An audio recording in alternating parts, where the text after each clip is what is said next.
Vulture funds? That sounds interesting. It sounds a little sinister too. I know nothing about that. Vulture funds?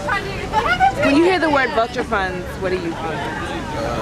Vulture fund? I don't follow. Vulture funds. Vulture funds are funds that buy the debts of impoverished countries on the cheap, and then they sue them for, you know, exorbitant amounts like court fees plus interest plus the original amount of debt plus, you know, all these different fees. I think a good example of this issue of vulture funds is a case that Donegal Corporation brought against the government of Zambia, whereby they had bought the debt at a very, very low cost, $4 million, and then attempted to sue the government of Zambia in the British courts for over $55 million. But in the end, unfortunately, the British courts found that Donegal certainly had a case, and even though the contract had been procured from the government of Zambia through all sorts of coercive means, Zambia was still ordered to pay $15 million to the Donegal Corporation. We're really trying to make sure that these countries have an opportunity to properly represent themselves and to make sure that this profiteering does not go on unfettered. One of the ways we're doing that is through a bill that's in Congress called the Stop Vulture Funds Act that actually makes it illegal for vulture funds to use the United States court system to collect usurious profits. The other thing that we're doing is we're starting to work to approach private banks to urge them, to get them to commit to not sell their debt holdings of impoverished countries to the vulture funds. So these are two ways that we're approaching this issue of vulture funds.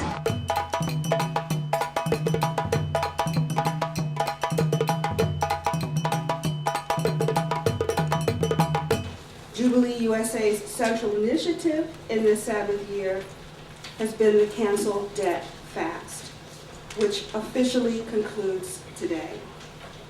The Cancel Debt Fast has been a rolling fast for debt justice led by Reverend David Duncombe, who today marks his 46th day of a water-only fast. In 2000, I saw a statistic which deeply affected me, and that was that 19,000 children in sub-Saharan Africa die every day of starvation. Not even AIDS. Starvation and starvation-related diseases. And I just couldn't stand not doing something.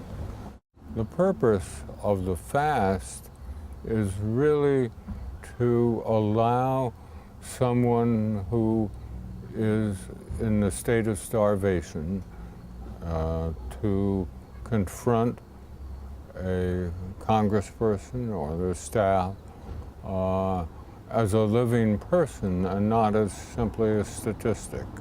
God calls us to fast as part of our prayer life, to remember that we live not by bread alone, but by the Word of God. And that the Word of God calls us to Jubilee. It calls us to a time of restoring right relationships between people and between nations. I'm here, first of all, because as a rabbi, a central command of our tradition is to eliminate debt. And every 7 years, we're supposed to eliminate debt. In fact, not only the debt of big banks to third world countries, but everyone's debt. The entire debt structure is supposed to be transcended every 7 years. And we know that every child educated one more year, every dollar spent on healthcare radically changes the prospects for the communities in which we work and for the countries in which they are a part. Our legislative goal, as the Bishop enunciated, is simple. It is, of course, to thank the members of Congress who are here, to thank the sponsors of this legislation, to thank the people who will, we hope, be strengthened by our work in these next couple of days and their ongoing effort to mark up and move these bills swiftly through both houses of Congress to provide that additional cancellation of debt in 67 of the poorest countries with no damaging economic conditions. We're very pleased to announce that when the Senate convenes this morning at 10 a.m., Senators Casey, Lugar, and Dodd, joined by Senators Biden, Obama, and Sununu, will be introducing the Senate counterpart version of the Jubilee Act. The Jubilee Act itself is a very good piece that looks at a number of issues. Firstly, it seeks to pursue responsible lending, that creditor nations like the United States should be able to lend in a way that is not going to give harmful economic conditions to poor countries, that countries like the USA should lend to governments which are democratic and governments which have got a proper governance record. But we also see that within this particular legislation there's need for accountability and transparency for recipient governments. I think we are not just calling for debt cancellation for the sake of it. We in the South indeed are campaigning a lot, and we've seen a lot of progress for public finance management reforms. And indeed, we've even called for ring fencing of these finances released to go towards specific sectors. And if you realize now, we are talking about progress on people getting health services, people getting HIV-related drugs, people getting, many students going to school. So indeed, there is a great impact with the debt relief that countries have received. And I think we should not give up. We should continue calling for more debt relief, no more debt cancellation. And meanwhile, we will continue calling for more reforms that ensure that indeed there is ownership and there is participation of the general public on how economic governance is carried out.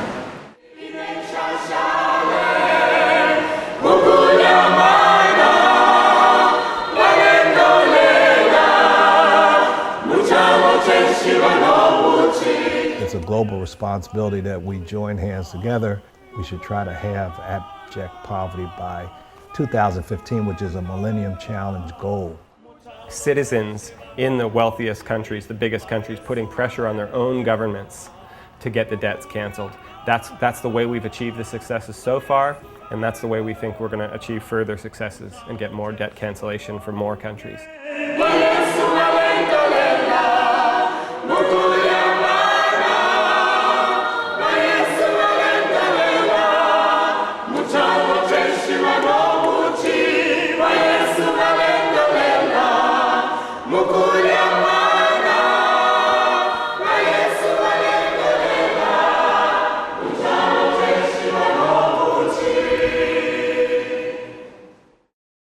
We have, unfortunately, miles to go because, as you know better than anyone, the International Monetary Fund, the World Bank have stalled and dawdled and pushed the target moments forward every time they've been able to, so that the suffering is going on. I looked at the figures the other day. I realized Jubilee doesn't take care of the debt of all of the developing countries, but it's now up to $2.8 trillion, right?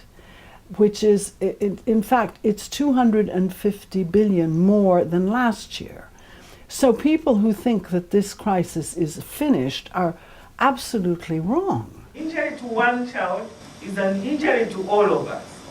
If that be the case, then pressure your political leaders and say, what are you doing in other countries? What you are doing to them, is that what you would want for your children in America?